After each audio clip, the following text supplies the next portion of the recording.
Vladimir Molla me profesion është noter, por pasioni i tij i hershëm është koleksionimi.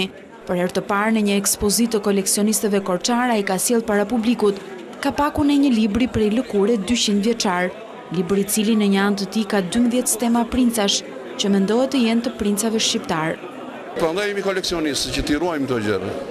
Nëse qeveria mund të ofrojë një çmim relativisht nuk jo, pas qeveria duhet të ruajnë ato që ka njerëz, t'i ruaj, se janë me vlera mjaft të mëdha që po humbasin, kanë humbur, po humbasin dhe vazhdojnë të humbasin. Edhe të shkatërrohen. Këtë ka detyrë qeveria. Ne kemi detyrë të ruajmë të tonat. Por mos janë pjesë e popullit, edhe këto e pjesë e historisë të popullit, edhe ne jemi qytetarë të këtij vendi. Interes ka shfaqur edhe një pasaportë italiane e lëshuar për shtetasit shqiptar pas largimit të zogut. Koleksionet të tilla janë prezantuar për herë të parë për publikun korçar.